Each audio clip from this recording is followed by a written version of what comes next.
narito na naman tayo para sa isang napaka-sweet, nakakapanabik at sobrang trending na love story nila Kalingap Jomar at Carla. Ay aking makilala.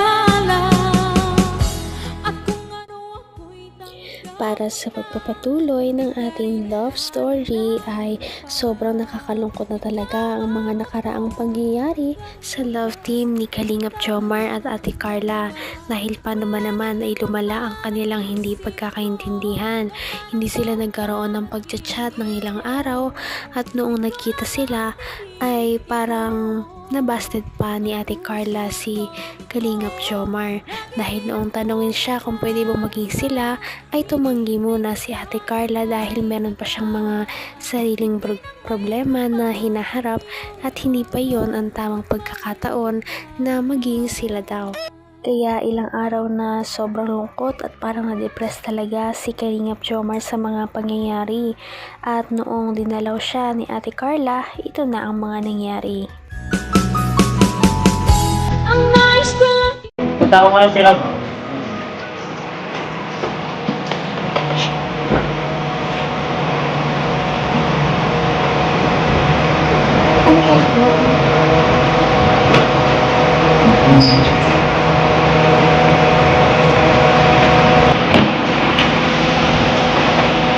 Ba't yan dito?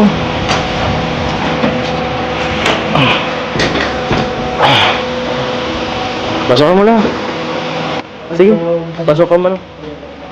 Ito pa lang yung dalawa. Bro, huwag na. Okay lang. Labas na lang kayo. Oo. Pasok? Opo.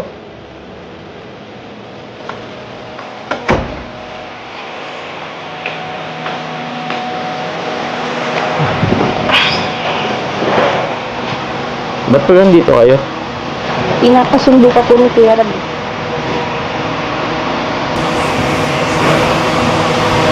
Sabi ko kay David, sila na lang. Ayun na lang. Okay ka lang po ba? Oo. Ayos lang ako. Ano? Dapat sabihin lang kay Kuya Rab mo. Next time na lang. Pass mo na ako sa ngayon. Bakit po? Wala. Wala ako sa diwa mo yan. Okay lang ako. Kung ano ako'y tanggap mo na, hindi ka rin nag-aalilangan. Ang dating masayahin na Kalingap Jomar ay parang napalitan ng pagiging depressed dahil nga sa mga nangyari noong nakaraan at kahit nandyan na si Ate Carla sa kanyang harapan ay hindi niya ito pinapansin at hindi niya alam ang kanyang sasabihin. Ganda po ng buhok mo. Ah? Buko? Hindi, wala to. Nakasal mo yata ako eh. Maganda ba? So, ba't medyo humingiti ka dyan? Bagay po sa inyo. Hmm? Bagay sa akin? Hindi ah. Sakto lang yan. Pagupit lang ako kanina. Kumusta ka naman? Okay lang po. Sa'yo po. Wala ka ba pasok ngayon? Sa 19 pa naman po yung pasok namin. 19? Ah, nga pala. Natuloy ba yung paglipat mo? Teacher ka na? Okay. Tara na po. Nag-aantay po sila Kuya Rab sa labas. Baba. Pwedeng pass mo na ako ngayon. Sabi mo si Kuya Rab mo. Hindi mo na ako masama. Ngayon lang naman. Siguro next time sa ngayon. Wala akong ano eh. Ayaw. Parang wala akong ano ganang lumabas ngayon. Kayo na lang. Tsaka busy rin ako.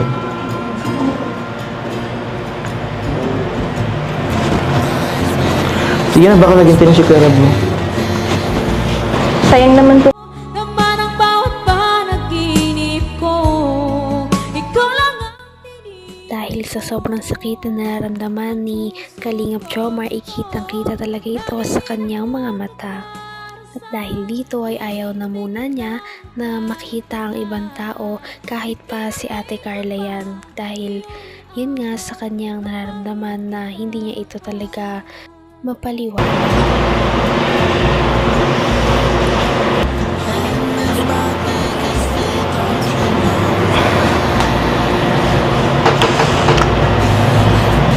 Pinakatingin. Hindi mo ako mapipilit yan. Sure po ba kanya hindi kayo sasama? Galit ka po ba sa akin? Magalit sa'yo? Ba't ako magagalit? Wala naman akong karapatang magalit sa'yo. Hindi naman tayo. Love team lang naman tayo. Wala namang personalan ng feelings, di ba? Tsaka, malinaw naman na sa akin ngayon. Ginagawa lang naman na dito para sa ano? Para sa kanila. Tsaka, di ba busy ka ngayon? Hindi lang po, nung nakaraan lang naman po yun. Nakaraan? So, di ba dapat busy ka ngayon? Magta-transfer ka ng school, di ba? Ng kurso. Nakapag-enroll naman po ako. So, okay ka na? Wala ka nang ginagawa? Naghintay ka na lang? Hanggang wakas ay tayo ng dalawa. Palagi kang Dahil sa sakit na nararamdaman ay hindi talaga naiwasan ni Kalingap Jomar na parang itaboy si Ate Carla at paalisin dahil nga hindi niya na rin alam naman kung ano pang sasabihin dahil nga parang tinapos na ni Ate Carla ang kanilang relasyon noong nakaraan, noong base din siya nito, kaya sobra talagang lungkot na kanyang nararamdaman. Sige na. Baba ka na. Naghintay na yata sila, Kuya Rab mo.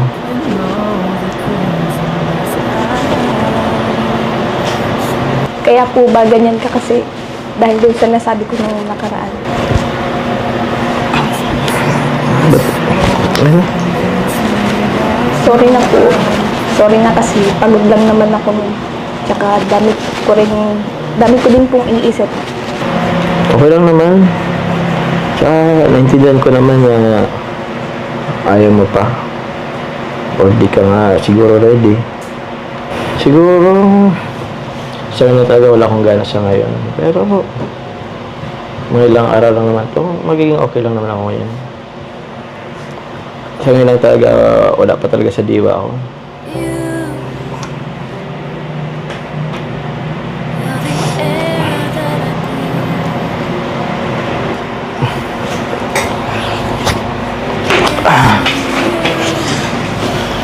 Yan ko muna. Okay na. Okay. Okay na si Carla, oh. Okay na. Magiging okay na ako. Isa. Ano mo na? Ano na kaya ang mangyayari sa kanilang love team?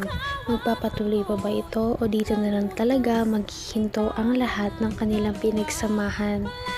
Dahil nga sa pagod lamang noon si Ate Carla sa kanyang mga nasabi na pambabasted, ngayon ay ganito na nga ang nangyari. Patindi na ng patindi ang mga pangyayari sa kanilang love story. Kaya naman sobrang dami talaga ang kinikilig sa kanilang love story at palaging nag-aabang. Kaya naman sana ay magkatuluyan din ang dalawang ito, si Ate Carla at Kalingap Jomar. Sana din ay patuloy natin silang subaybayan at suportahan para magpatuloy pa ang kanilang love team. Paniguradong hindi lamang ito ang ating aabangan dahil marami pang mga susunod na kilig moments na mangyayari sa kanilang dalawa. Yun lamang at maraming salamat sa pananood. Bye!